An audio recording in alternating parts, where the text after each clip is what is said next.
Hello everyone, very good evening to all of you. आप सभी fit and fine होंगे, उम्मीद करता हूं मैं ऐसी। और मेरी आवाज़ आप सभी तक पहुंच रही होगी। मैं वरुण अवस्थी, आप सभी का जीएस गुरु, एक बार फिर से आप सभी का स्वागत करता हूं इस सेशन में। क्या मेरी आवाज़ प्रॉपरली आप सभी तक पहुंच रही है? आज के इस सेशन में हम लोग स्टैटिक जीके के question back to back discuss करने वाले हैं, जो कि आपके आने वाले एसएससी एमटीएस एग्जाम में आपको देखने को मिल सकते हैं। यहाँ पर एक चीज़ आप सभी को मैं रिकमेंड कर देता हूँ सेशन शुरू होने से पहले ही। यूट्यूब पर जो मैंने ल्यूसेंट की पूरी सीरीज़ कराई हुई है, उस सीरीज़ को आप रिवाइज करके जाइएगा। इस बार एसएससी सीजीएल में कई सारे स्टूडेंट गच्चा खा चुके हैं, जो कि ल्यूसेंट की सीरीज़ ऑलरेडी कवर कर चुके थे। उसके बाद भी एंड टाइम पे आप लोग ऐसे स्टूडेंट जो कि ल्यूसेंट सीरीज़ कवर करके नहीं गए, क्वेश्चन फिर से वहाँ से देखने को मिले हैं, लेकिन वो स्टूडेंट्स वहाँ पे क्वेश्चन नहीं कर पाए। रीज़न ये था कि आप एग्जाम से जस्ट पहले उसको रिवाइज करके नहीं गए। तो ये याद दिलाना मेरा काम है। इस बार आपके पास मौका है, अभी काफ़ी टाइम है। ल्यूसेंट की पूरी सीरीज रिवाइज कर लीजिए, जहां पर मैंने 1500 बेस्ट एमसीक्यूज आपको कवर कराए हुए हैं यूट्यूब पर। ये आपकी जिम्मेदारी बनती है कि आप ये पूरे 1500 एमसीक्यूज एक बार रिवाइज करके जरूर जाएं। तो ये ल्यूसेंट सीरीज के ही कुछ क्वेश्चन है। बाकी मेरी तरफ से भी कोशिश रहेगी कि आपके एग्जाम से पहले ल्यूसेंट सीरीज की एक मैराथन मैं लॉन्च कर दूंगा। और हाँ, ध्यान रखिए, करंट अफेयर की मैराथन अगले 3 दिन में आने वाली है। 15 सितंबर तक आपको करंट अफेयर की मैराथन मिल जाएगी, जिसमें साल 2021 के अभी तक के सारे इंपॉर्टेंट क्वेश्चन होंगे। 2.5 से 3 घंटे की यह मैराथन होगी। कहाँ पर होगी, कैसे होगी, सारी इंफॉर्मेशन आपको मिल जाएगी। इसलिए स्टे ट्यून्ड रहिए। अनअकैडमी लर्नर ऐप के थ्रू भी, यूट्यूब पर भी एक्टिव रहिए और टेलीग्राम पर भी एक्टिव रहिए, ताकि अगर नोटिफिकेशन आए तो आपको पहले से ही पता हो। करंट अफेयर की पूरी मैराथन करके जाना, आपका बेड़ा पार हो जाएगा। बाकी आप सभी को बता दूं, ऐसे स्टूडेंट जो कि न्यू क्लासेस ज्वाइन करना चाहते हैं अगले साल के सभी एग्जाम्स के लिए, तो जीएसजीके का फाउंडेशन बैच जो कि फुल बैच है, ये स्टार्ट हो चुका है 8 सितंबर से। अभी इसमें 3 क्लासेस हिस्ट्री की केवल हुई हैं, तो आप इसको अभी भी ज्वाइन कर सकते हो वरुण 777 डिस्काउंट कोड के साथ। इसके साथ आपको 10% का डिस्काउंट मिल जाएगा। साथ में जितने भी बेस्ट ऑफर चल रहे हैं वो सब मिल जाएंगे, मतलब एक्स्ट्रा मंथ्स वाले ऑफर। और अगर आप अपने क्रेडिट पॉइंट यूज करते हो तो 5% एक्स्ट्रा मिल जाएगा, मतलब टोटल 15% आपको डिस्काउंट मिल जाएगा। और साथ में जो बेस्ट ऑफर्स है, ध्यान रखिए, ये बैच आपके लिए बहुत इंपॉर्टेंट है बेस कवर करने के लिए। अदरवाइज आप एमसीक्यू चाहे जितने करिए शुरुआत से, आपको समझ कुछ नहीं आने वाला है। ठीक है, तो चलिए शुरू करते हैं। पहला क्वेश्चन है आज का, which of the following is odd? इन चारों ऑप्शंस में से कौन सा एक ऑड है, मतलब एक कौन सा एक भिन्न है, अलग है? सह्याद्री रेंज, अरावली की पहाड़ियां, पीर पंजाल की पहाड़ियां, या फिर जांस्कर की पहाड़ियां? तो चलिए यहाँ पर देख लेते हैं। यह है भारत का मैप। और अगर बात करें सह्याद्री, सह्याद्री कहाँ पड़ती है? ये पड़ती है आपकी, ये जिसको आप वेस्टर्न घाट बोलते हो, ये कर्नाटक से लेकर नीचे केरल तक फैली हुई है। This is called Sahyadri. इसके बाद अरावली की पहाड़ियों की बात करें तो ये आपकी पड़ती हैं राजस्थान में, इस वाले एरिया में। ठीक है, ये हो गई अरावली। अब अगर बात करें पीर पंजाल की पहाड़ियों की, तो ये आपकी यहाँ पर पड़ती हैं पीर पंजाल की पहाड़ियाँ, ऊपर जम्मू कश्मीर में। और जांस्कर रेंज की अगर बात करें तो ये भी जम्मू कश्मीर में ऊपर लद्दाख की तरफ पड़ती हैं, बिल्कुल टॉप पे। तो ये है जांस्कर। तो अगर यहाँ पर आप जियोग्राफिकल पोजीशन के हिसाब से देखो, तो ये जो तीनों ऊपर की पहाड़ियां हैं, ठीक है, सह्याद्री रेंज, अरावली और पीर पंजाल, सॉरी, ये जो आपकी जांस्कर हो गई, ये आपकी क्या है, माउंटेन रेंजेस हैं। ठीक है, पीर पंजाल की भी पहाड़ियां आपकी माउंटेन्स हैं, मतलब पहाड़ हैं। और अरावली की पहाड़ियां भी आपकी पहाड़ हैं। ठीक है, लेकिन ये जो सह्याद्री रेंज है, ये आपकी प्लेटूज में कंसीडर करी जाती है, मतलब पठारों में कंसीडर करी जाती है। So first one is odd. ये जो सह्याद्री की पहाड़ियां हैं साउथ में, ये पठार का हिस्सा है। बाकी ऊपर की तीनों पहाड़ियां क्या हैं, माउंटेन रेंजेस है। So fourth one, sorry, first one is the right answer. उम्मीद करता हूं आप समझ गए होंगे। अगला क्वेश्चन है, how many population of India lives in rural area? Bharat में कितने प्रतिशत जनसंख्या है जो कि गांवों में निवास करती है? बताइए, कमेंट बॉक्स में लिखकर जल्दी से मुझे बताइए, भारत में कितने प्रतिशत जनसंख्या है जो कि गांवों में निवास करती है, रूरल एरिया में निवास करती है? 54%, 65%, 72% या 48%? मेरे हाथ में रिस्ट में क्रैम आ गया है, जिसकी वजह से मैं लाइव बोर्ड पे अभी नहीं आ पा रहा हूँ। मैंने आपको आज बताया भी था। ठीक है, तो वो एक minor hair line fracture kind of है, तो जिसकी वजह से मैं बहुत जल्द लाइव आऊँगा बोर्ड पर भी। तो उसके लिए आप टेंशन मत लो, जो करंट अफेयर की मैराथन होगी वो मैं बोर्ड पर ही लेने वाला हूँ। तो फिलहाल इसका आंसर बताइए, भारत में कितने प्रतिशत जनसंख्या गाँव में निवास करती है? ज़्यादातर लोग आंसर यहाँ पर सही कर रहे हैं। ध्यान रखिए, ये है 65%। भारत में 65% जनसंख्या अभी भी गांवों में निवास करती है, केवल 35% जनसंख्या जो है ये शहरों में निवास करती है। अगला क्वेश्चन है, which of the following is an output device? इन चारों में से कौन सी एक आउटपुट डिवाइस है? देखिए कंप्यूटर की अगर बात करें तो इनपुट डिवाइस क्या होती है? इनपुट डिवाइस ऐसी डिवाइस होती है जिसका यूज आप करते हो सीपीयू को कमांड देने के लिए, और जब आप इनपुट डिवाइस से सीपीयू को कमांड देते हो तो सीपीयू उसको प्रोसेस कर देता है, लेकिन प्रोसेस करने के बाद सीपीयू सारा डेटा कहाँ दिखाता है? आउटपुट डिवाइस में दिखाता है। तो आउटपुट डिवाइस एक ऐसी डिवाइस है जो कि सीपीयू का प्रोसेस्ड डेटा आपको दिखाने का काम करती है।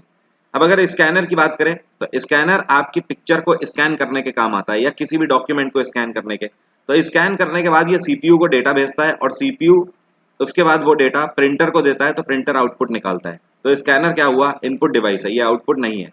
टच स्क्रीन भी आपका इनपुट डिवाइस है क्योंकि इससे आप कंप्यूटर को इंस्ट्रक्शन देते हो, और माउस ये भी आपका इनपुट डिवाइस है। यहाँ पर plotter is the right answer. ये कौन है? सुल्तान, तौफीक, निकेश, अश्वनी आंसर सही है। नहीं अश्वनी, आपका आंसर सही नहीं है, निकेश का आंसर सही है और सम्राट आंसर सही है। जो लोग भी प्लॉटर आंसर कर रहे हैं उन सभी का आंसर सही है। अब समझ लो प्लॉटर होता क्या है। प्रिंटर का बड़ा रूप प्लॉटर कहलाता है, या फिर एक तरीके से आप बोल सकते हो प्रिंटर जो होता है इसका प्रो वर्जन क्या कहलाता है? प्लॉटर कहलाता है। प्रिंटर और प्लॉटर में बेसिक डिफरेंस ये होता है कि प्रिंटर से आप नॉर्मल प्रिंट करते हो, आप सभी को पता है, आप पेजेस में प्रिंट करते हो, A4 साइज या फिर A10 साइज के जो भी आपके पेपर होते हैं उन सभी में आप प्रिंटर से प्रिंट करते हो। लेकिन आपने देखा होगा बाहर रोड वगैरह में जो बड़ी बड़ी होल्डिंग्स लगी रहती है, या फिर आप सिनेमा हॉल में जाते हो तो वहां पर देखते हो मूवी के पोस्टर्स लगे होते हैं, ये सब प्लॉटर से प्रिंट किए जाते हैं। तभी मैंने कहा प्लॉटर जो है इसकी प्रिंटिंग क्वालिटी ज़्यादा बेहतर होती है प्रिंटर से, और ये कॉमर्शियल पर्पज से यूज़ किए जाते हैं, इसको पर्सनल पर्पज से यूज़ नहीं किया जाता है और इसकी कॉस्ट लाखों में होती है। तो plotter is the right answer. What is the headquarter of ICC? बिल्कुल सिंपल क्वेश्चन है। इंटरनेशनल क्रिकेट काउंसिल, इसका हेडक्वार्टर क्या है? तो ध्यान रखिएगा आईसीसी का हेडक्वार्टर है दुबई। आईसीसी की स्थापना 1909 में करी गई थी और इस टाइम पे आईसीसी के प्रेसिडेंट हैं ग्रेग ब्रैकली। क्या नाम है? ग्रेग ब्रैकली। ध्यान रखिएगा आज सुबह के करंट अफेयर में मैंने आपको बताया था यूट्यूब में कि बीसीसीआई के द्वारा भारत की तरफ से 2022 टी20 वर्ल्ड कप के लिए मेंटोर कौन अपॉइंट किए गए हैं? तो इंडिया टीम के मेंटोर MS धोनी अपॉइंट किए गए हैं। ये चीज ध्यान रखिएगा सभी लोग, मोस्ट इंपॉर्टेंट क्वेश्चन है। और अभी कुछ टाइम पहले पाकिस्तान क्रिकेट बोर्ड के द्वारा टी20 वर्ल्ड कप के लिए पाकिस्तान के मेंटोर कौन अपॉइंट किए गए हैं? तो ये दो लोग अपॉइंट किए गए हैं, एक तो हैं अब्दुल रजाक और दूसरे हैं शकलेन मुश्ताक। तो भारत की तरफ से MS धोनी और पाकिस्तान की तरफ से अब्दुल रजाक और शकलेन मुश्ताक।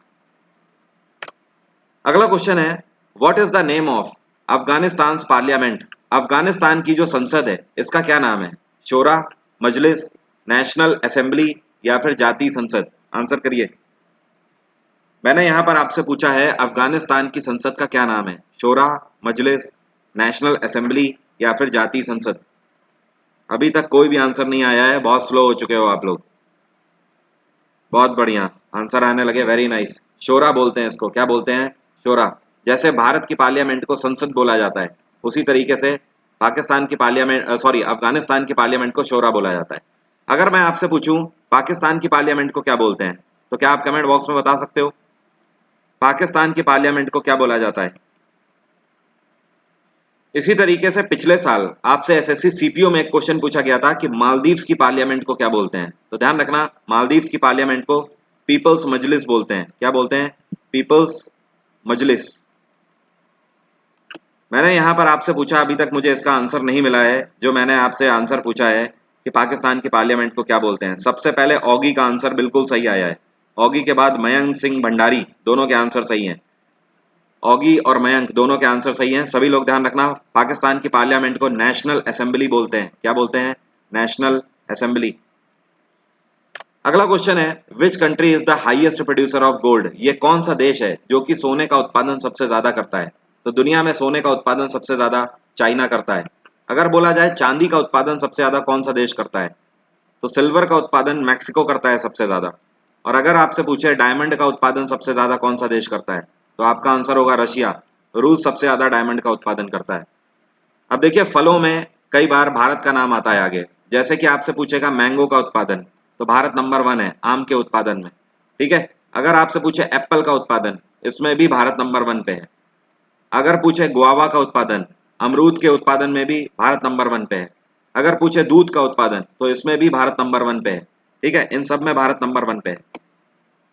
अगला क्वेश्चन है, अच्छा यहाँ पर मैं एक और आपसे पूछना चाहता हूँ, यह क्वेश्चन भी कई बार एसएससी पूछ चुका है, पूछता रहता है एसएससी की यूरेनियम का उत्पादन सबसे ज्यादा कौन से देश में किया जाता है। तो यूरेनियम के उत्पादन में नंबर 1 पे है कजाकिस्तान। क्या बोलते हैं? कजाकिस्तान नंबर 1 पे है। अगला क्वेश्चन है, what is the headquarters of SIPRI. SIPRI का मतलब है Stockholm International Peace Research Institute. तो सिप्री का हेडक्वार्टर क्या है? सिप्री का हेडक्वार्टर है स्टॉकहोल्म। यहाँ पर इसके नाम पे भी शामिल है Stockholm International Peace Research Institute. आपको पता है सिप्री क्या काम करती है? सिप्री हर साल पूरी दुनिया में एक रिपोर्ट तैयार करती है हर कंट्रीज को लेकर, और इस रिपोर्ट में बताया जाता है कि कौन से देश के पास वेपन्स सबसे ज्यादा हैं या फिर कौन सा देश वेपन्स में सबसे ज्यादा एक्सपेंस करता है। तो ध्यान रखिएगा, ये रिपोर्ट हर साल सिप्री के द्वारा लॉन्च करी जाती है। अगला क्वेश्चन है, Wheeler Island is now known as. आपसे कह रहा है व्हीलर आइलैंड जो है आज की डेट में इसका नाम बदल के क्या रख दिया गया है। चलिए ये क्वेश्चन का आंसर आप करिए। व्हीलर आइलैंड जो है भारत का, इसका नाम बदल के क्या रख दिया गया है? Swaraj Island, Jawaharlal Nehru Island, Victor Island या फिर अब्दुल कलाम आइलैंड। नोरीन कुमार आंसर सही है, नोरीन कामूर आंसर सही है आपका। हरदीप सिंह डॉलर आंसर सही है। जो लोग भी अब्दुल कलाम आइलैंड बोल रहे हैं सबका आंसर सही है। ये कहाँ पड़ता है? ये पड़ता है उड़ीसा में। तो उड़ीसा में व्हीलर आइलैंड का नाम अब्दुल कलाम आइलैंड के नाम पर रख दिया गया है। ओके। आलोक मिश्रा का कहना है, क्या सर रिपीटेड क्वेश्चन आप कराते रहते हो? आलोक मिश्रा, आपसे मुझे कहना है कि आप सो के जाग जाइए, ठीक है।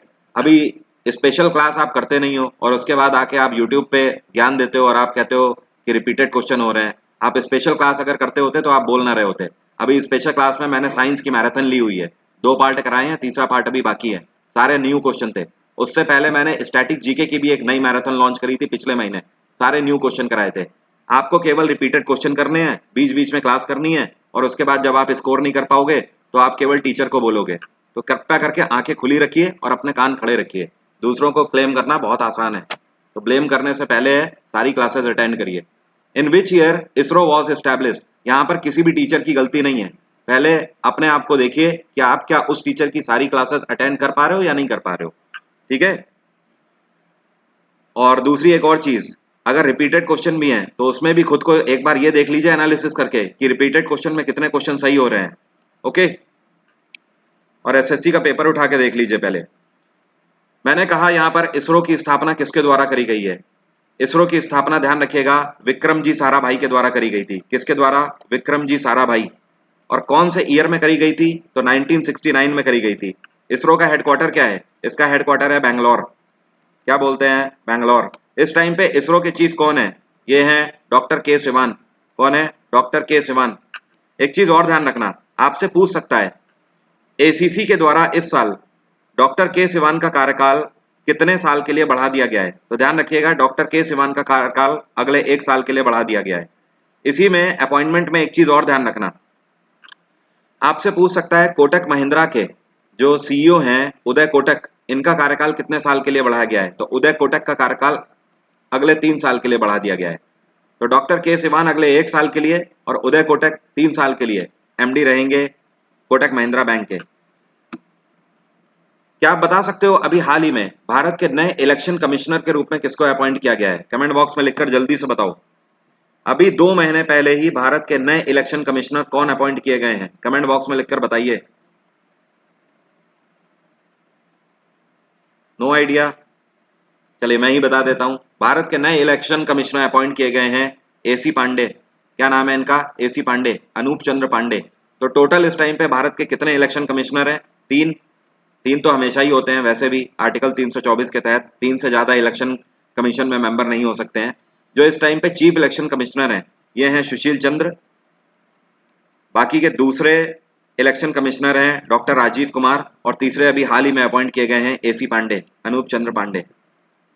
अगला क्वेश्चन है, India is not associated with which of the following. Bharat इनमें से कौन सी ट्रॉफी से एसोसिएटेड नहीं है? मतलब इनमें से कौन सी ऐसी ट्रॉफी या टूर्नामेंट है जिससे भारत का कोई लेना देना नहीं है? NatWest trophy, Vijay Hazare trophy, IPL या फिर एशियस सीरीज। आंसर कर सकते हो क्या आप? बताइए। जॉर्डन का आंसर सबसे पहले और सटीक, बाकी लोग भी अब सही आंसर कर रहे हैं। Asia's series is the right answer. ठीक है, देखिए नेटवेस्ट ट्रॉफी में भारत खेलता है, विजय हजारे ट्रॉफी जाहिर सी बात है हमारी डोमेस्टिक टूर्नामेंट है, और आईपीएल, आईपीएल में तो जाहिर सी बात है भारत की ही देन है आईपीएल। ओके, इसका नाम ही है इंडिया के नाम पर। और एशियस सीरीज जो है ये बेसिकली केवल दो देशों के बीच में होती है, ऑस्ट्रेलिया और इंग्लैंड के बीच में खेली जाती है ये ट्रॉफी, तो ये चीज ध्यान रखना। क्या आप बता सकते हो इस साल ये भारत के कौन से क्रिकेटर हैं जिनको हॉल ऑफ फेम में शामिल किया गया है? भारत के ये कौन से क्रिकेटर हैं जिनको इस साल हॉल ऑफ फेम में शामिल किया गया है? बताइए। भारत के ये कौन से क्रिकेटर हैं जिनको हॉल ऑफ फेम में शामिल किया गया है? सभी लोग ध्यान रखना, ये हैं विनो मैनकैड। क्या नाम है? विनो मैनकैड। इनको हॉल ऑफ फेम में शामिल किया गया है। टोटल कितने भारतीय हैं जिनको हॉल ऑफ फेम में शामिल किया जा चुका है? तो आंसर क्या होगा? 7। अब 7 भारतीय हो चुके हैं जिनको हॉल ऑफ फेम में शामिल किया जा चुका है। ठीक है, होगी भूल क्यों रहे हो? करंट अफेयर का ये क्वेश्चन है जो मैंने पूछा है, विनो मैनकैड। और टोटल कितने लोगों को हॉल ऑफ फेम में इस साल शामिल किया गया है, जिसमें विनो मैनकैड एक है। टोटल 10 खिलाड़ियों को क्रिकेट के हॉल ऑफ फेम में शामिल किया गया है। क्या आप बता सकते हो अभी हाल ही में बास्केटबॉल के हॉल ऑफ फेम में किसको शामिल किया गया है? कमेंट बॉक्स में लिखकर बताइए। ये भी करंट अफेयर का क्वेश्चन है, ये भी 2 महीने पहले करंट अफेयर का क्वेश्चन है। इस साल बास्केटबॉल हॉल ऑफ फेम में किस खिलाड़ी को शामिल किया गया है? बताइए। ऑप्शन दूं क्या? चलिए नहीं दे रहा हूं ऑप्शन, मूड नहीं है मेरा ऑप्शन देने का, ऐसे ही बता दीजिए, क्योंकि बहुत दिन नहीं हुए करंट अफेयर पढ़ाए हुए। बास्केटबॉल के हॉल ऑफ फेम में इस साल किसको शामिल किया गया है? बहुत बढ़िया, बहुत सारे चीते निकल के आए हैं। आशीष यादव, हमाद अंसारी, शुभम तिवारी, आंसर सही है सभी के। ये कौन है? ये है कोब ब्रियांट। कोब ब्रियांट। कोब ब्रियांट का निधन हो चुका है, आपको बता दूं। इनका निधन 26 जनवरी 2020 को हुआ था, पिछले साल इनका निधन हो चुका है। मरणोपरांत इनको बास्केटबॉल हॉल ऑफ फेम में इस साल शामिल किया गया है। अगला क्वेश्चन, कोपा अमेरिका कप जो है ये कौन से खेल से संबंधित है? फुटबॉल, लॉन टेनिस, हॉकी या फिर कार रेसिंग?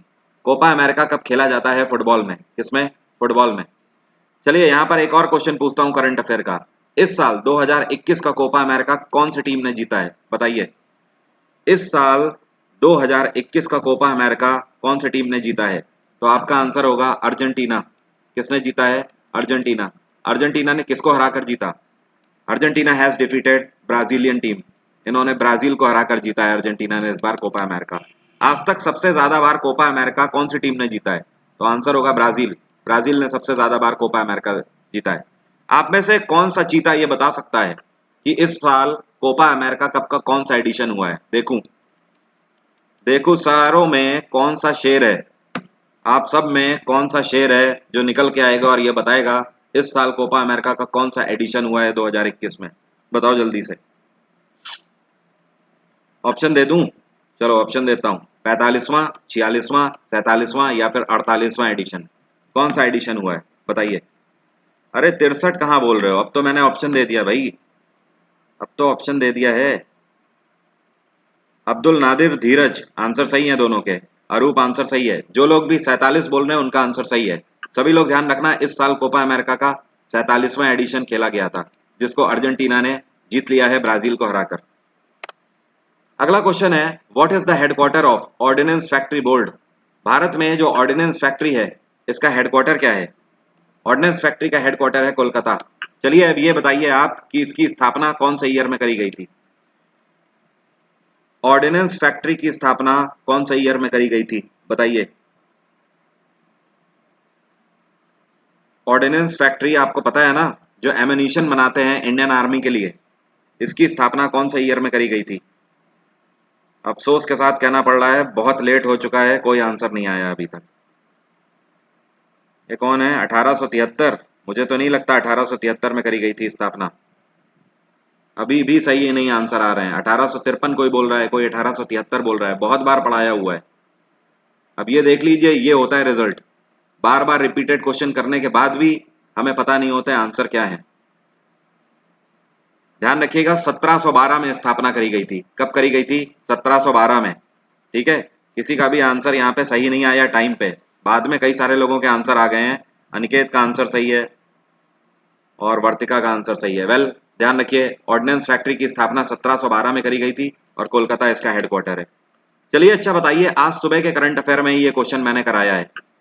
क्या आप बता सकते हो अभी हाल ही में इंटरनेशनल फुटबॉल क्वालिफायर राउंड में सबसे ज्यादा गोल का रिकॉर्ड किसने तोड़ दिया है? बताइए।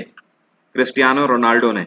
इन्होंने कितने गोल का रिकॉर्ड तोड़ा है? 109 गोल का रिकॉर्ड इन्होंने तोड़ दिया है। 110 गोल इन्होंने कर दिए हैं इंटरनेशनल क्वालिफायर राउंड में। ठीक है, अगला क्वेश्चन है, which state is known as sleeping state of India? Bharat में सोया हुआ प्रदेश किसको बोला जाता है?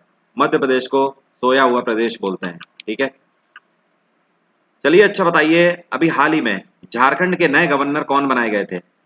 झारखंड के नए गवर्नर कौन बने हैं अभी हाल ही में, जिन्होंने द्रौपदी मुर्मू को सक्सीड किया है? और द्रौपदी मुर्मू झारखंड की पहली महिला गवर्नर थी। इनको सक्सीड करके झारखंड के नए गवर्नर कौन बने हैं? ये हैं रमेश बाइस। क्या नाम है? रमेश बाइस। अगला क्वेश्चन है, in which state of India there is maximum forest is situated? बहुत बढ़िया क्वेश्चन है, आंसर करिए। भारत का ये कौन सा राज्य है जहां पर सबसे ज्यादा वन स्थित हैं? भारत में ये कौन सा राज्य है जहां पर सबसे ज्यादा वन या जंगल स्थित हैं? आंसर करिए, बताइए। ये है एमपी। सबसे पहला आंसर आया है निकल के विकास शर्मा और यस्मीन बानू का। जॉर्डन का भी आंसर सही है। जो लोग भी बोल रहे हैं मध्य प्रदेश, उनका आंसर सही है। ध्यान रखना, एमपी में सबसे ज्यादा फॉरेस्ट हैं और एमपी को ही सोया हुआ प्रदेश भारत का बोला जाता है। अगला क्वेश्चन है, व्हाट इज द शॉर्टकट की टू ओपन रन प्रॉम्प्ट? चलिए बताइए। कंप्यूटर से क्वेश्चन है, कंप्यूटर में आपसे पूछ रहा है रन प्रॉम्प्ट खोलने के लिए कौन सी शॉर्टकट की यूज करी जाती है। रन प्रॉम्प्ट का आप मतलब समझते हो? एक ऐसा डायलॉग बॉक्स खुल जाता है जिसमें कमांड लिखने का ऑप्शन आता है, जिसपे आप कमांड लिख के दूसरे कई एप्लीकेशन खोल सकते हो। तो रन प्रॉम्प्ट खोलने के लिए ऑप्शन आता है क्या? इसकी शॉर्टकट की है विंडो प्लस आर। क्या बोलते हैं इसको? Window plus R. Very nice. जो फोर्थ वन आंसर कर रहे हैं केवल उन्हीं का आंसर सही है, बाकी लोगों का नहीं सही है आंसर। अगला क्वेश्चन है, which of the following glass is used in kitchen pots? चलिए, इसका आंसर तो सिर्फ आप लोग करोगे, मैं नहीं करूंगा इसका आंसर। क्वेश्चन का मतलब समझा देता हूं। आपसे कह रहा है किचन में जो आप बर्तन यूज करते हो उनमें कौन सा कांच यूज किया जाता है?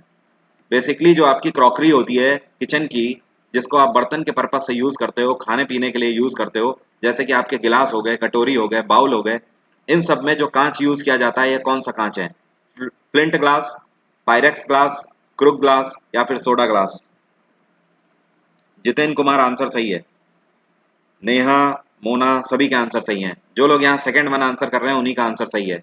देखिए, किचन में जो बर्तन यूज किए जाते हैं उसमें पायरेक्स ग्लास यूज किया जाता है। ऐसे ही आपसे एक क्वेश्चन पूछता है, जो कैमरा होता है ना, कैमरा, कैमरे के लेंसेज में कौन सा ग्लास यूज किया जाता है? तो आपका आंसर हो जाएगा फ्लिंट कांच इसमें यूज किया जाता है। कभी आपसे पूछ देता है कि जो ट्यूबलाइट होती है ना, ट्यूबलाइट आपके घर में जो रॉड जलती है, ट्यूबलाइट में कौन सा कांच यूज किया जाता है? तो आपका आंसर होगा सोडा ग्लास। क्या यूज किया जाता है? Soda glass. और यही सोडा ग्लास जो केमिस्ट्री की लैब होती है ना, जहां पर टेस्ट ट्यूब आप यूज करते हो, टेस्ट ट्यूब जिसको हिंदी में परख नली बोलते हैं, तो टेस्ट ट्यूब में भी सोडा ग्लास ही यूज किया जाता है। अब सवाल उठता है क्रुक ग्लास कहाँ यूज किया जाता है? ये यूज किया जाता है आपके गॉगल्स में। कहाँ पर? गॉगल्स में, जो आप चश्मा लगाते हो ना, धूप का चश्मा, उसमें यूज किया जाता है क्रुक ग्लास। ठीक है, आप में से कितने लोग ऐसे हैं जिन्होंने कबीर सिंह वाला चश्मा खरीदा था? आप में से कितने लोग ऐसे हो जिन्होंने कबीर सिंह वाला चश्मा खरीद रखा है?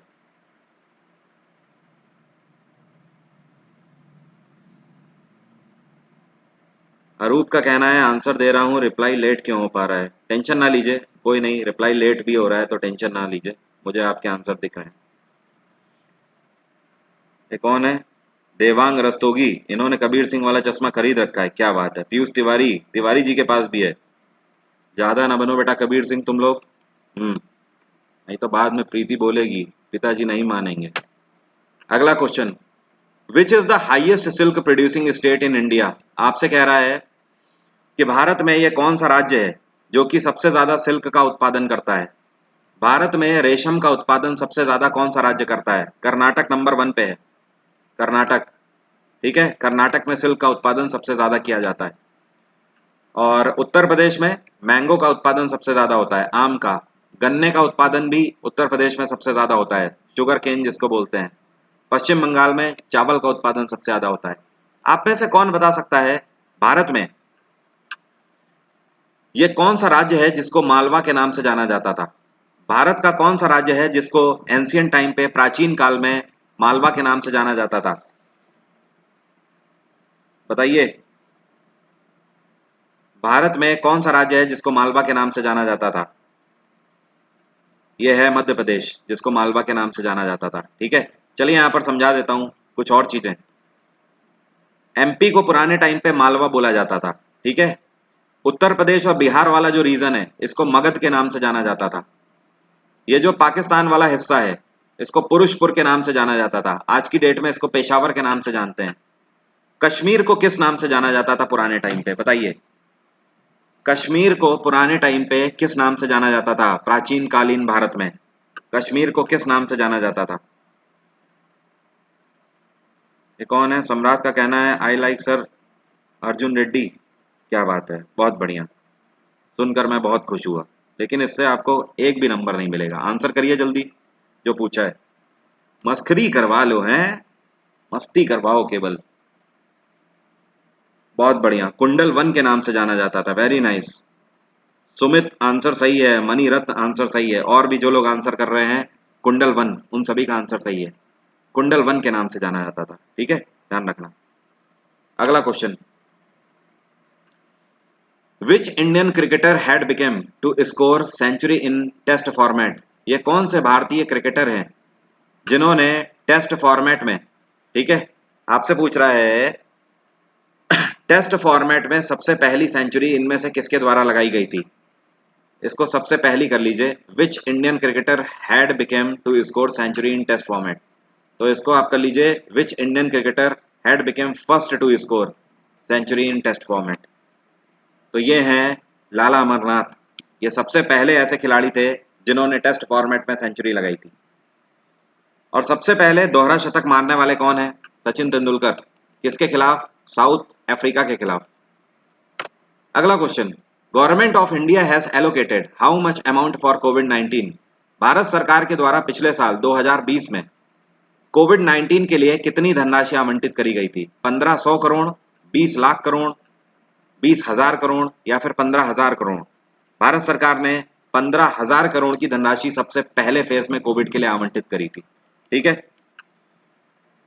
अगला क्वेश्चन, चलिए अच्छा, आप में से कौन बता सकता है, ये भी करंट अफेयर का क्वेश्चन मैं आपसे पूछ रहा हूं, यह हमारा कौन सा पड़ोसी देश है जिसको इस साल भारत सरकार की तरफ से 2.5 मिलियन कोविड वैक्सीन डोज दिए गए? 2.5 मिलियन कोविड वैक्सीन डोज कौन से देश को दिए हैं? ये पड़ोसी देश है, इतना ही हिंट दे सकता हूं। करंट अफेयर जितने भी पढ़ते हैं मेरे साथ वो सब यहां पर आंसर कर देंगे, ऐसी मैं उम्मीद करता हूं। बताइए जल्दी से। तिवारी जी, जो डिस्काउंट चल रहा था वो अब 10 तारीख को खत्म हो चुका है। ठीक है, 10 सितंबर को डिस्काउंट खत्म हो चुका है, 8 से 10 सितंबर था। अब नॉर्मल डिस्काउंट चल रहा है, आप वो ले सकते हैं। अब वापस से जब भी डिस्काउंट आएगा तो आपको बता दूंगा। उम्मीद तो है कि जल्दी आ जाए, लेकिन देखते हैं अब कब आता है। क्योंकि उस टाइम पे बैच लॉन्च हो रहा था तो मैंने अनाउंसमेंट पहले से ही कर रखा था कि कुछ इस बार आपको मिलेगा ही मिलेगा। खैर बताइए, जो लोग बांग्लादेश आंसर कर रहे हैं, जॉर्डन, प्रज्ञा आंसर सही है। नहीं नहीं, नेपाल वाले नहीं सही है भाई। निकेश आंसर सही है। जो लोग बांग्लादेश आंसर कर रहे हैं केवल उनका आंसर सही है। ध्यान रखना, अब ये बात दिमाग में छाप लो कि इस साल भारत सरकार की तरफ से 2.5 million Covid vaccine dose Bangladesh को दिए गए हैं। ठीक है, अगला क्वेश्चन, G7 नेशंस को स्थापित किया गया था कौन से ईयर में? G7 जो ग्रुप है इसकी स्थापना कौन से ईयर में करी गई थी? क्या आप बता सकते हो कमेंट बॉक्स में लिखकर? G7 की स्थापना कौन से ईयर में करी गई थी? 1975 जो बोल रहे हैं उनका आंसर सही है। ठीक है, 1975 में। और आपको पता है G7 जो G7 जो ग्रुप है बेसिकली, इसमें कौन कौन से कंट्रीज हैं? क्या आप बता सकते हो? इसमें बेसिकली 7 कंट्रीज हैं। ये 7 देशों का एक समूह है, इसी वजह से इसको G7 बोला जाता है। अब इसमें कौन कौन से कंट्री हैं?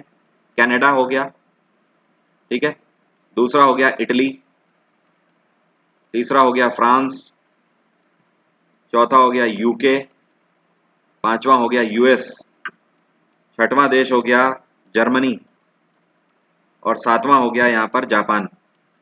तो ये 7 देश हैं जिनसे मिलकर G7 बना हुआ है। इसकी स्थापना 1975 में करी गई थी। अगला क्वेश्चन है, मिड डे मील जो है ये कौन से ईयर में स्टार्ट करी गई थी service? Mid day meal service कौन से ईयर में स्टार्ट करी गई थी? मिड डे मील का आप मतलब समझते हो? सरकारी स्कूलों में बच्चों को जो खाना दिया जाता है, लंच जो दिया जाता है सरकार की तरफ से, ये सुविधा कौन से ईयर में स्टार्ट करी गई थी?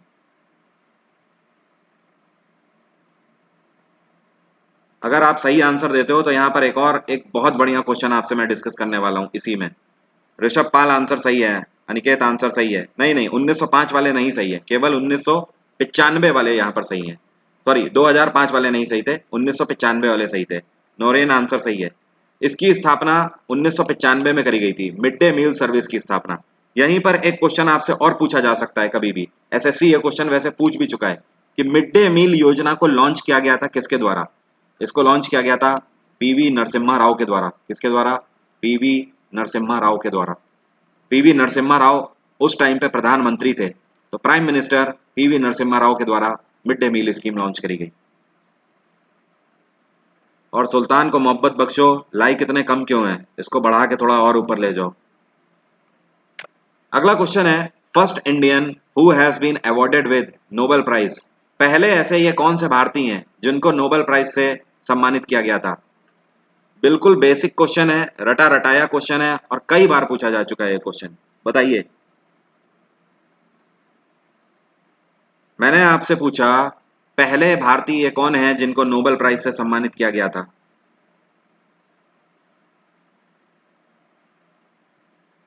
पहले भारतीय who has been awarded with Nobel prize, Rabindranath Tagore, Surendranath Banerjee, C R Das या फिर जवाहरलाल नेहरू।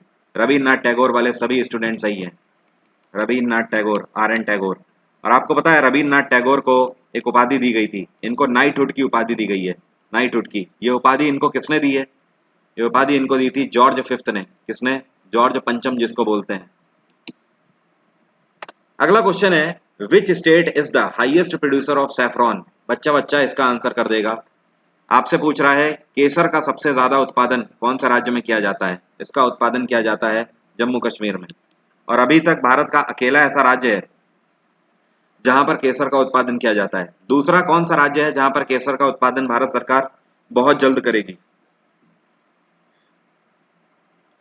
दूसरा कौन सा राज्य है जहां पर भारत सरकार बहुत जल्द केसर का उत्पादन करने वाली है? यह करंट अफेयर का क्वेश्चन पूछ रहा हूं मैं। Any idea? अगर नहीं आइडिया है तो मुझे बताओ जल्दी से। पिनाकी बेहरा सबसे पहले आपका आंसर आया है और मधु पार्ले आंसर सही है। हिमाचल प्रदेश भारत का दूसरा ऐसा राज्य होने जा रहा है जहां पर सरकार केसर का उत्पादन करेगी। आपको पता है हींग का उत्पादन सबसे ज्यादा कहाँ किया जाता है? या फिर आप ऐसे भी बोल सकते हो भारत सबसे ज्यादा हींग कहाँ से इंपोर्ट करता है? तो आपका आंसर होगा ईरान। ईरान वो देश है जहां से हम सबसे ज्यादा हींग इंपोर्ट करते हैं। अगला क्वेश्चन है, कथक कली जो है ये फेमस डांस है कौन से राज्य का? केरल, तमिलनाडु, आंध्र प्रदेश या फिर कर्नाटक? कथक कली जो है ये कौन से राज्य का फेमस डांस है? कथक कली, मसक कली मत समझ लेना, पता लगा गाना गाने लगो। मसक कली मसक कली। Kerala is the right answer. ठीक है, केरला वाले यहाँ पर सही हैं, केरल का है। और अगर मैं आपसे पूछूं कुचिपुड़ी कहाँ का है? कुचिपुड़ी, तो कुचिपुड़ी आपका है आंध्रा का, आंध्र प्रदेश का है कुचिपुड़ी। अगर मैं आपसे कहूं भारतनाट्यम कहाँ का है? भारतनाट्यम, तो आप बता सकते हो भारतनाट्यम कहाँ का है? चारों ऑप्शन सेम है आपके सामने भारतनाट्यम के लिए, केरल, तमिलनाडु, आंध्र प्रदेश या फिर कर्नाटक। भारतनाट्यम इज ऑफ तमिलनाडु, ये तमिलनाडु का है। अगला question, who is the political mentor of Mahatma Gandhi? Mahatma Gandhi के राजनीतिक गुरु कौन थे? तो महात्मा गांधी के राजनीतिक गुरु थे गोपाल कृष्ण गोखले। ठीक है, जीके गोखले। और अब देखिए यहाँ पर कई क्वेश्चन बनते हैं, एक एक करके आपसे डिस्कस करता हूँ। क्वेश्चन आपसे पूछता है महात्मा गांधी को सबसे पहले गिरफ्तारी कौन से ईयर में हुई थी? तो महात्मा गांधी की गिरफ्तारी 1908 में सबसे पहले हुई थी। यहाँ पर स्टूडेंट सोच लेते हैं 1917 लगा देते हैं। क्यों? स्टूडेंट सोचता है कि 1917 में महात्मा गांधी ने सबसे पहले भारत में चंपारण आंदोलन चलाया था, तो उसी दौरान इनकी गिरफ्तारी हो गई होगी। बट ऐसा नहीं है, 1917 में उन्होंने चंपारण आंदोलन चलाया था, लेकिन उनकी गिरफ्तारी नहीं हुई थी। 1908 में जब वो भारत नहीं आए थे, वो साउथ अफ्रीका में थे, उसी दौरान वहां पर वो रेसिज्म के खिलाफ आंदोलन कर रहे थे, तब उनकी गिरफ्तारी सबसे पहले हुई थी। महात्मा गांधी का आश्रम कहाँ पे था? साउथ अफ्रीका में। इस जगह का नाम है टॉलस्टॉय। क्या नाम है? टॉलस्टॉय। महात्मा गांधी के वहां पे फ्रेंड कौन थे? इनका नाम था पोलक। क्या नाम था? पोलक। एक क्वेश्चन और आपसे पूछता है, ये कौन से भारतीय क्रांतिकारी हैं जो कि महात्मा गांधी से साउथ अफ्रीका मिलने गए थे? तो आंसर होगा गोपाल कृष्ण गोखले। इनके पॉलिटिकल गुरु यही मिलने गए थे महात्मा गांधी से, और 1908 में ही मिलने गए थे ये। ओके, अगला क्वेश्चन, मोहिनी अट्टम डांस जो है ये कौन से राज्य का है? आंसर करो। फोक डांस से, सॉरी फोक डांस नहीं, आपका क्लासिकल डांस है। एक और क्वेश्चन बताइए, मोहिनी अट्टम डांस जो है ये कौन से राज्य का है? बताइए।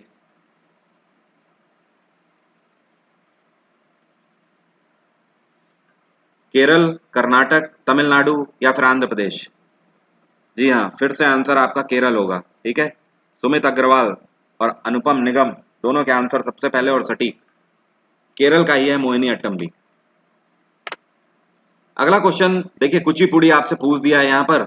मैं आपको पहले ही बता चुका हूँ कुचिपुड़ी कहाँ का है। कुचिपुड़ी आंध्रा का है। इस पर टाइम नहीं लगाते हैं, आगे बढ़ते हैं। चलिए ये आंसर करिए, भारत में इस टाइम पर टोटल कितने हाई कोर्ट्स हैं? वैसे आपको बता दूं कोई भी आंसर यहाँ पे सही नहीं है। भारत में टोटल 25 हाई कोर्ट हैं इस टाइम पे। जो लेटेस्ट हाई कोर्ट बना है वो है अमरावती हाई कोर्ट। आंध्र प्रदेश का Amravati high court latest high court है भारत का, और इसी के साथ टोटल 25 हाई कोर्ट हैं भारत में। हाई कोर्ट में कितने जजेस का प्रावधान है, मतलब मैक्सिमम कितने जजेस हो सकते हैं हाई कोर्ट में? तो ध्यान रखिएगा, हाई कोर्ट में कितने भी जजेस हो सकते हैं नीड और डिमांड के हिसाब से। तो हमारे कॉन्स्टिट्यूशन के तहत हाई कोर्ट में नंबर ऑफ जजेस का कोई प्रावधान नहीं है। दूसरी चीज, हाई कोर्ट के लिए कौन सा आर्टिकल आपको बताता है? हाई कोर्ट के लिए कौन सा आर्टिकल है संविधान में जो कि बताता है कि there shall be a high court of every state? Question को मैं ऐसे भी बोल सकता हूं कि संविधान का कौन सा अनुच्छेद हमें बताता है कि हर राज्य का एक हाई कोर्ट होगा? ऑप्शन दे दूं क्या? ऑप्शन दूं क्या? देवांग रस्तोगी और हरप्रीत सिंह और गुरसेख थामन, तीनों के आंसर सही हैं। ये फर्स्ट थ्री हैं जिन्होंने सही आंसर किया है। हाई कोर्ट के लिए आर्टिकल 214 है। ठीक है, एक हाई कोर्ट से दूसरे हाई, अभी देखो यहाँ पे कई सारे लोग बहुत गलती कर रहे हो। जो लोग भी यहाँ पर आंसर कर रहे हो 226 आर्टिकल, उन सभी को मैं बता दूं 226 आर्टिकल हाई कोर्ट की रिट पावर के बारे में बताता है। ये हाई कोर्ट की रिट्स के बारे में बताता है। ये बताता है कि हाई कोर्ट रिट जारी कर सकते हैं, लेकिन 214 हाई कोर्ट के बारे में बताता है। तो मैंने आपसे ये पूछा था कि ये कौन सा आर्टिकल है जो बताता है कि हर राज्य का एक हाई कोर्ट होगा। तो आंसर 226 नहीं होगा, 214 होगा। ध्यान रखिए, 226 तो रिट के बारे में बताता है। और ये कौन सा हाई कोर्ट है जिसके तहत एक हाई कोर्ट के जज का ट्रांसफर दूसरे हाई कोर्ट में हो सकता है? आर्टिकल 222। अगला क्वेश्चन है, who was the temporary president of constituent assembly? जो संवैधानिक सभा की स्थापना करी गई थी, जिसके तहत हमारा संविधान बनाया गया है, उसके टेम्परेरी अध्यक्ष कौन थे? बताइए। कॉन्स्टिट्यूएंट असेंबली के टेम्परेरी प्रेसिडेंट कौन थे? जीवी मावलंकर, राजेंद्र प्रसाद, बी आर अम्बेडकर या फिर सच्चिदानंद सिन्हा? यहाँ पर सच्चिदानंद सिन्हा वाले सभी लोग सही हैं। रिया शर्मा, विकास शर्मा, सुमित, आंसर सही है। Sachchidanand Sinha was the temporary president of constituent assembly. अगला क्वेश्चन है, यह कौन सा संवैधानिक संशोधन है जिसको मिनी कॉन्स्टिट्यूशन के नाम से जाना जाता है? यह कौन सा संशोधन है जिसको छोटा संविधान बोला जाता है? 42वां संशोधन, जिसको स्मॉल कॉन्स्टिट्यूशन या मिनी कॉन्स्टिट्यूशन के नाम से जाना जाता है। कौन से ईयर में किया गया था? 1976 में 42वां संशोधन किया गया था। आप में से कौन बता सकता है ये कौन सा राउंड टेबल समिट है जिसमें सबसे कम लोगों ने हिस्सा लिया था? मैं बात कर रहा हूं राउंड टेबल समिट की। ये कौन सा राउंड टेबल समिट है जिसमें सबसे कम लोगों ने हिस्सा लिया था? ये है तीसरा राउंड टेबल समिट। टोटल कितने राउंड टेबल समिट हुए थे? 3 हुए थे। पहला हुआ 1930 में, दूसरा 1931 और तीसरा 1932। तो 1932 वाला जो लास्ट था, इसमें सबसे कम लोगों ने हिस्सा लिया था। केवल 46 लोगों ने हिस्सा लिया था। अगला क्वेश्चन है, who was the founder of Lodhi dynasty. अब इससे सिंपल क्वेश्चन क्या हो सकता है, दिल्ली सल्तनत की आखिरी डायनेस्टी जिसको लोधी डायनेस्टी बोलते हैं, इसकी स्थापना किसने करी थी? बहलोल लोधी ने करी थी। अब देखो इसी में एक और क्वेश्चन आपसे बनता है, क्वेश्चन पूछेगा दिल्ली सल्तनत के तख्त पर पहला अफगानी कौन था जो बैठा था, या फिर आप ऐसे बोल सकते हो पहला अफगानी जो कि दिल्ली सल्तनत के तख्त पर बैठा था, ये कौन था? तो ये भी बहलोल लोधी था। He was the first Afghan ruler who has seated over the throne of Delhi सल्तनत। बहलोल लोधी के द्वारा एक सिक्का भी चलाया गया था, इसका नाम क्या था? बहलोली कॉइन। क्या नाम था? बहलोली सिक्का। अगला क्वेश्चन है, which is the largest fort of India. Bharat का सबसे बड़ा किला कौन सा है? आंसर करो, बहुत बढ़िया क्वेश्चन है ये। भारत का सबसे बड़ा किला कौन सा है? अगर आप सही आंसर करते हो तो मैं एक और क्वेश्चन आपको दूंगा प्लस में, बताइए। भारत का सबसे बड़ा किला कौन सा है? Have anyone idea about it? Bharat का सबसे बड़ा किला।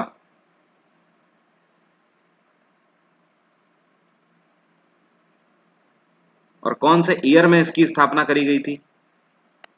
कौन से ईयर में स्थापना करी गई थी?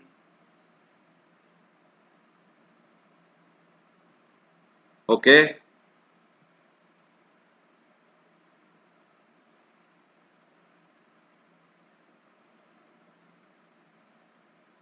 कई लोगों के आंसर अभी भी नहीं आ रहे हैं सही। खैर चलिए, अब मैं आपको बता ही देता हूँ। जो लोग यहाँ पे आंसर कर रहे हैं चित्तौड़गढ़ का किला, उन सभी के आंसर सही हैं। वैसे ज्यादातर लोगों ने यहाँ पर सही आंसर किया। अब देखो यहाँ पर दूसरा क्वेश्चन आपसे पूछता है। क्वेश्चन क्या पूछेगा, चित्तौड़गढ़ का किला कब बनाया गया था? कौन सी शताब्दी में बनाया गया था? तो ये 7th सेंचुरी में बनाया गया था। ठीक है, 7वीं शताब्दी में। तीसरा एक और क्वेश्चन पूछता है कि चित्तौड़गढ़ का किला बनाया किसने था? ये किसके द्वारा बनाया गया था? तो आपका आंसर होगा महाराणा कुंभा। क्या नाम होगा? महाराणा कुंभा। इनके द्वारा बनाया गया था चित्तौड़गढ़ का किला। तो ये भारत का सबसे बड़ा किला जो कि महाराणा कुंभा के द्वारा बनाया गया था 7वीं शताब्दी में। एक क्वेश्चन आपसे और पूछूं, चित्तौड़गढ़ के किले को कब से सीज कर दिया गया था? तो इस किले को 1303 में सीज कर दिया गया था। ठीक है, 1303 में। अब आप कहोगे 1303 में ऐसा क्या हो गया था? याद दिलाऊं आपको, अलाउद्दीन खिलजी ने रानी पद्मिनी के लिए इसी किले पर तो आक्रमण किया था, तो 1303 में इसको सीज कर दिया गया था। याद आ गया? कनेक्ट कर पाए होगे अब आप लोग। अगला question, which rock edicts of Ashoka is a source knowledge of Kalinga war. बिल्कुल सिंपल क्वेश्चन है, आपसे कह रहा है अशोका के ये कौन से शिलालेख हैं जिनसे हमें कलिंग के युद्ध के बारे में पता लगता है? तो ये 13वां शिलालेख है जिससे कलिंग युद्ध के बारे में पता लगता है। अब देखिए और भी आपसे पूछ सकता हूं यहाँ पर क्वेश्चन, जैसे कि आपसे पूछ देता है अशोक के शिलालेख कौन सी भाषा में लिखे गए हैं? तो ये कई भाषाओं में लिखे गए हैं। और ये भाषाएं कौन कौन सी हैं? एक तो हो गई ब्राह्मी, दूसरी हो गई खरोष्ठी, तीसरी हो गई अरम्यक लैंग्वेज, अरम्यक, चौथी हो गई पाली, पांचवी हो गई ग्रीक।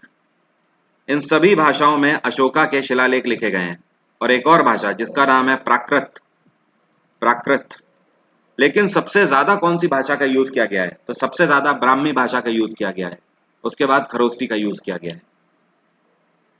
अगला क्वेश्चन है, हु इज नोन एज शहीद आजम। इसमें से किसको शहीद आजम बोलते हैं? तो ये है मेरे गुरु भगत सिंह, इनको शहीद आजम के नाम से जाना जाता है। भगत सिंह के द्वारा कौन सी पार्टी की स्थापना करी गई थी? इनके द्वारा नौजवान सभा की स्थापना करी गई थी। नौजवान सभा कौन से ईयर में करी थी इन्होंने नौजवान सभा की स्थापना? 1926 में करी थी। ठीक है, भगत सिंह। अगला क्वेश्चन है, who killed General Dyer. General Dyer को किसने मारा था? जनरल डायर को मारने वाले थे ऊधम सिंह। और ऊधम सिंह ने जनरल डायर को 1940 में मारा था और लंदन जाके मारा था। और यह बदला था किसका? जलियांवाला बाग हत्याकांड का बदला था। अगला क्वेश्चन है, लॉर्ड कैनिंग जो था has announced in which place for crown British rule in 1858। Question का मतलब समझा देता हूं। आपसे कह रहा है कैनिंग के द्वारा 1858 में ब्रिटिश क्राउन रूल का अनाउंसमेंट किया गया था कौन सी जगह से? लाहौर, बंगाल, इलाहाबाद या फिर लखनऊ? कैनिंग के द्वारा किस जगह से क्राउन रूल अनाउंस किया गया था? धीरज आंसर सही है, विनय आंसर सही है, गगन आंसर सही है। जो लोग भी बंगाल बोल रहे हैं उन सभी का आंसर सही है। ठीक है। और ब्रिटिश क्राउन रूल का आप मतलब समझ रहे हो क्या था? 1857 में मंगल पांडे वाली क्रांति हुई थी। ठीक है। 1857 की क्रांति के बाद जगह जगह से लोगों ने रिवोल्ट करना स्टार्ट कर दिया, मतलब विद्रोह करना स्टार्ट कर दिया। अब जब भैया विद्रोह हुए तो 1858 तक आप सभी को पता है ये सारे विद्रोह दबा दिए गए। अब जब इन्होंने फोर्सफुली सारे विद्रोह दबा दिए तो ये पहला ऐसा मूवमेंट था कि जब ब्रिटिशर्स ने अपने आप को as a crown rule declare किया था। क्राउन रूल का मतलब इससे पहले ये यहाँ पर भारतीय शासकों के आगे हाथ जोड़ के खड़े रहते थे, राजा जी राजा जी राजा जी किया करते थे और बोलते थे आप ही हमारे माई बाप हो और हम तो यहाँ पर व्यापारी बन के आए हैं, हमारा ये टैक्स माफ कर दो, वो टैक्स माफ कर दो। लेकिन 1858 में ये पहला ऐसा मूवमेंट था जब इन्होंने पहली बार अपना सर उठाया और डायरेक्ट डिक्लेयर कर दिया कि भैया अब हम व्यापारी नहीं हैं और अब हम यहाँ पर शासक की तरह शासन करेंगे, तो आप लोग गुलाम बन चुके हो। 1858 ही पहला वो मोमेंट था जिससे हमें यह पता लगा था कि हम लोग तो गुलाम बन चुके हैं। ठीक है। तो that was known as British crown rule. इन्होंने पूरा अपने आप को शासक के तौर पर डिक्लेयर कर दिया था यहाँ पर। और साथ में एक चीज और ध्यान रखना, यहाँ से गवर्नर जनरल का प्रावधान भी खत्म हो गया था, यहाँ से वायसराय का प्रावधान भी स्टार्ट हो चुका था। ठीक है। अगला क्वेश्चन है मुस्लिम लीग की डिमांड। ठीक है। Muslim League was demanded for Pakistan, मतलब जो मुस्लिम लीग है इन्होंने सबसे पहले पाकिस्तान की डिमांड कौन से ईयर में करी थी? 1940 में सबसे पहले मुस्लिम लीग ने पाकिस्तान की डिमांड करी थी। मुस्लिम लीग की स्थापना कौन से ईयर में करी गई है? इसकी स्थापना 1906 में करी गई थी। इसका हेडक्वार्टर क्या है? इसका हेडक्वार्टर बनाया गया था लखनऊ को। लेकिन इसकी स्थापना पता है कहाँ करी गई थी? ढाका में करी गई थी इसकी स्थापना। अगला क्वेश्चन है आपसे कह रहा है www, इसमें जो लास्ट W है उसका मतलब क्या है? तो www का मतलब है वर्ल्ड वाइड वेब, लेकिन जो चौथा W है इसको बोलते हैं वॉर्म। क्या बोलते हैं? वॉर्म। तो अगर पूरा आप पढ़ो तो इसको आप बोलोगे वर्ल्ड वाइड वेब वॉर्म। ठीक है। और वॉर्म का भी फुल फॉर्म क्या होता है? इसको बोलते हैं राइट वंस रीड मैनी। क्या बोलते हैं? Write once read many. ये होता क्या है? ये एक तरीके का मैलवेयर है, मतलब वायरस काइंड ऑफ इक्विपमेंट आप इसे बोल सकते हो, लेकिन ये प्रॉपरली वायरस नहीं होता। वायरस बेसिकली क्या करता है? ये फाइल्स को करप्ट करने का काम करता है। लेकिन वॉर्म वॉर्म एक रिप्लिकेटेड प्रोसीजर होता है जो कि लगातार फाइल की डुप्लीकेसी तैयार करता रहता है। आप लोगों ने देखा होगा कई बार आपके फोन में फोल्डर के अंदर फोल्डर बनते चले जाते हैं, या फिर कंप्यूटर में भी देखा होगा फोल्डर के अंदर फोल्डर खाली बनते चले जाते हैं। ये सब वॉर्म की देन होता है। ठीक है। अगर कभी भी ऐसा हो तो आप समझ जाना ये वायरस नहीं है, ये वॉर्म है। अगला क्वेश्चन, ये कौन सी नदी है जिसको बिहार का शोक बोला जाता है? सौरो ऑफ बिहार कौन सी नदी को बोला जाता है? आंसर करो। सौरो ऑफ बिहार किसको बोला जाता है? दामोदर, कोसी नदी, काली नदी या तीस्ता रिवर? इसका आंसर सबसे सटीक आना चाहिए बिल्कुल। गगन, धीरज और अभिराज तीनों के आंसर सही हैं सबसे पहले। ठीक है। And Koshi is the right answer. Kosi को बिहार का शोक बोला जाता है। और अगर आपसे पूछे पश्चिम बंगाल का शोक किसको बोलते हैं, तो दामोदर नदी को पश्चिम बंगाल का शोक बोला जाता है। चलिए मैं आपसे पूछता हूँ, ये कौन सी नदी है जिसको तिब्बत में सांगपो के नाम से जाना जाता है? तिब्बत में सांगपो के नाम से किस नदी को जाना जाता है? तो ये है ब्रह्मपुत्र नदी, ब्रह्मपुत्र। चलिए ब्रह्मपुत्र के बारे में कुछ फैक्ट आपको समझाता हूँ। यह है भारत और ब्रह्मपुत्र ऊपर ये तिब्बत रीजन से निकलती है, ऐसे गई और ऐसे जाकर अरुणाचल प्रदेश से एंटर करती है और भारत के अंदर बांग्लादेश से होते हुए बे ऑफ बंगाल में जाके गिर जाती है। पहली चीज, ब्रह्मपुत्र नदी कहाँ से निकलती है? तो ध्यान रखना है ये तिब्बत के अंदर एक ग्लेशियर है जिसको बोलते हैं क्या? Chema Jung दुंग glacier. क्या बोलते हैं? Chema Jung दुंग glacier. ठीक है। पहली चीज जहां से निकलती है। इसकी टोटल लंबाई कितनी है? टोटल लंबाई ब्रह्मपुत्र की 2900 किलोमीटर है, 2900 किलोमीटर। ये भारत में कितने किलोमीटर बहती है? तो भारत में 900 किलोमीटर तक बहती है।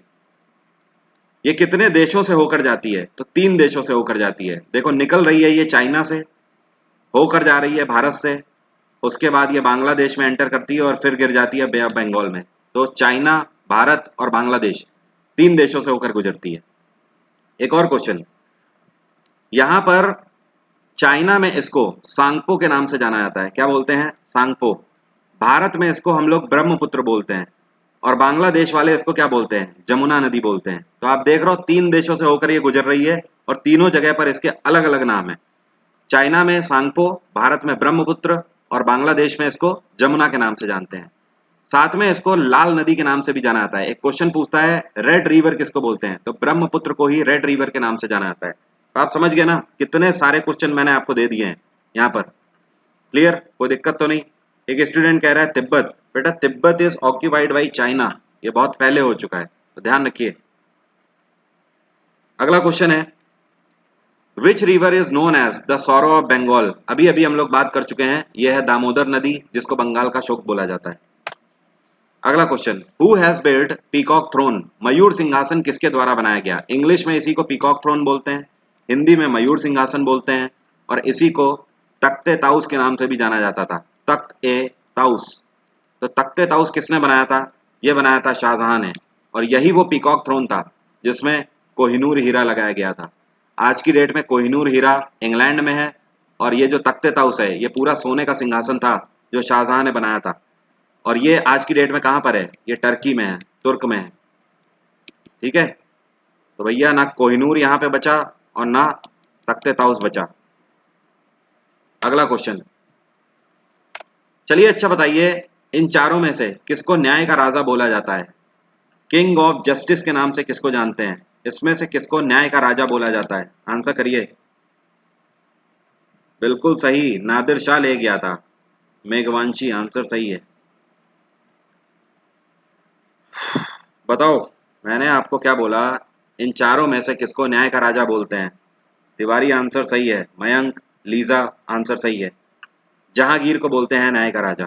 ठीक है, अगला question, who is known as Seemant Gandhi. इनमें से किसको सीमांत गांधी के नाम से जाना जाता है? तो सीमांत गांधी बोलते हैं किसको? खान अब्दुल गफ्फार खान को। किसको? खान अब्दुल गफ्फार खान। अगला क्वेश्चन है, in which year Reserve Bank of India had established. RBI की स्थापना, ये तो बिल्कुल सिंपल है, 1934 एक्ट के तहत 1935 में करी गई थी। एक क्वेश्चन इसी में और बनता है, आरबीआई का राष्ट्रीयकरण कब हुआ था? 1 जनवरी 1949 में आरबीआई का राष्ट्रीयकरण हुआ था। आप में से कौन बता सकता है अभी कुछ टाइम पहले आरबीआई के नए डेप्यूटी गवर्नर कौन अपॉइंट किए गए हैं? चलिए बताइए, करंट अफेयर का क्वेश्चन पूछ दिया है मैंने यहाँ पर। आरबीआई के नए डेप्यूटी गवर्नर अभी 2 महीने पहले ही बनाए गए हैं, कौन? Has anyone idea? आरबीआई के नए डेप्यूटी गवर्नर कौन बनाए गए हैं? अभी तक आंसर नहीं आया है, 10 सेकंड का और टाइम दूंगा, उसके बाद मैं बता दूंगा। तो सबसे पहला आंसर अनिकेत का आया है, बहुत बढ़िया। फिर धीरज का आंसर, फिर जॉर्डन का आंसर, तीनों के आंसर सही है। बाकी लोग भी ध्यान रखिए, हरप्रीत आंसर सही है। टी रविशंकर, क्या नाम है? टी रविशंकर अभी कुछ टाइम पहले ही आरबीआई के नए डेप्यूटी गवर्नर बने हैं। इन्होंने बीपी कानूनगो को सक्सीड किया है। किसको? बीपी कानूनगो। अगला क्वेश्चन है, प्लास्टर ऑफ पेरिस जो है ये किस चीज से बना होता है? पीओपी जो होता है, जो आप घर पे अपने पुट्टी कराते हो, तो पुट्टी ये जो होती है ये किस चीज की बनी होती है? Plaster of Paris manganese, gypsum, barium या फिर व्हाइट फास्फोरस, किसकी बनी होती है पुट्टी?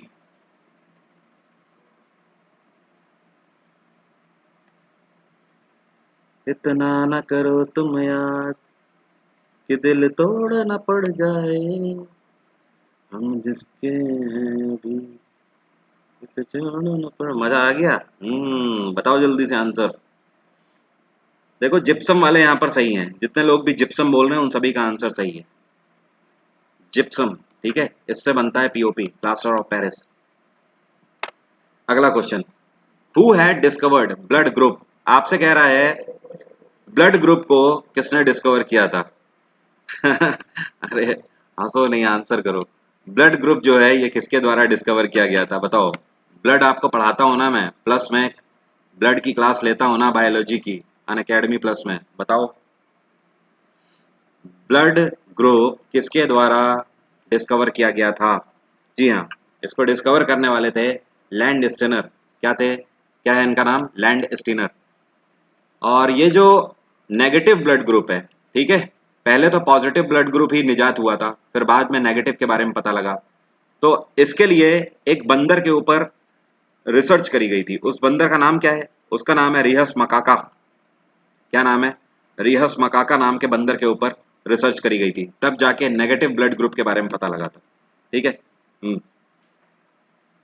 ये कौन है, इनका कहना है आसाम सरकार ने 1 लाख जॉब निकाली है, प्लीज कोर्स शुरू करिए। आसाम सरकार ने 1 लाख रोजगार निकाल दिया है। अच्छा, चलिए मैं देखता हूँ एक बार, ये तो काफी खुशी की बात है, 1 लाख रोजगार एक साथ निकाल दिया है। Very nice. अगर ऐसा सही है तो मैं एक बार चेक करता हूँ, रिवर्ट करता हूँ आपको फिर। Which of the following is known as evening star, आपसे कह रहा है इनमें से किसको इवनिंग स्टार के नाम से जाना जाता है। इवनिंग स्टार बोलते हैं वीनस को, मतलब शुक्र ग्रह को। इसी को मॉर्निंग स्टार के नाम से भी जाना जाता है। ठीक है, इवनिंग स्टार बोल लो या मॉर्निंग स्टार बोल लो, इसको इवनिंग स्टार या मॉर्निंग स्टार बोलते क्यों है, इसलिए क्योंकि ये एक ऐसा प्लैनेट है जिसमें अपनी खुद की चमक आ गई है, अपनी खुद की ब्राइटनेस आ गई है। ऐसा क्यों हुआ, ऐसा इस वजह से कि सूर्य की किरणें इसके अंदर जा तो पाती हैं, लेकिन उससे पहुंची जो लाइट होती है वो इससे रिफ्लेक्ट होकर बाहर नहीं जा पाती, जिसकी वजह से रात के अंधेरे में भी ये, मतलब जब सूर्य की रोशनी इस पर नहीं होती है जिस तरफ, उस तरफ भी ये चमकता हुआ दिखाई देता है। आप इसे आसानी से देख सकते हो। अगला question, which of the following is the origin of whole universe, इनमें से किस चीज को पूरे ब्रह्मांड का ओरिजिन बोला जाता है, या फिर एक तरीके से आप बोल सकते हो पूरे ब्रह्मांड की उत्पत्ति इनमें से किससे हुई है। तो देखो बिग बैंग थ्योरी जो है, ज्योग्राफी में जो हम लोग पढ़ते हैं सोलर सिस्टम में, उसमें बिग बैंग थ्योरी ये हमें बताती है कि सबसे पहले एक ऑब्जेक्ट हुआ करता था, मिलियनों साल पहले, लाखों साल पहले एक ऑब्जेक्ट हुआ करता था। इसका टेम्परेचर बढ़ता गया बढ़ता गया बढ़ता गया, और एक सर्टेन टाइम के बाद इसमें इरप्शन हो गया, ये ब्लास्ट हो गया, जिससे कि पूरे यूनिवर्स में इससे टूटकर heavy and light cluster bodies शामिल हो गई इधर उधर, जिससे कि पूरे यूनिवर्स की उत्पत्ति हो गई। तो इसको क्या बोलते हैं, इसको बोलते हैं सुपरनोवा। क्या बोलते हैं, सुपरनोवा। ठीक है, ये पूरा जो ब्रह्मांड है ये सुपरनोवा से ही उत्पन्न हुआ है। ये कौन है भैया, ब्लैक होल बोल रहा है। ध्यान रखो, ब्लैक होल कभी कुछ देता नहीं है, ब्लैक होल लेता है सिर्फ। वो ब्लैक है क्योंकि वो सिर्फ एब्जॉर्व करेगा। कहाँ का दिमाग लगा रहे हो, क्रिस वाला दिमाग लगा रहे हो क्या, या जादू वाला दिमाग लगा रहे हो। ब्लैक होल सिर्फ एब्जॉर्व करता है बेटा, ब्लैक होल देता नहीं है कुछ, समझ गए। सुपरनोवा से ही ब्रह्मांड की उत्पत्ति हुई है। अगला क्वेश्चन, जी हाँ, उत्तराखंड के नए गवर्नर बन चुके हैं lieutenant general Gurmeet Singh. Very nice. अगला question, which of the following is temporary memory, इनमें से किसको टेम्परेरी मेमोरी बोलते हैं। मुझे तो टेम्परेरी प्यार याद आ गया। रोवेगी मुक्का तेरा नु हीर मेरी है, जेहेरिया जेहार जे यार हो गया, साइड जे तू अपना गरूर कर ले। बताओ जल्दी से,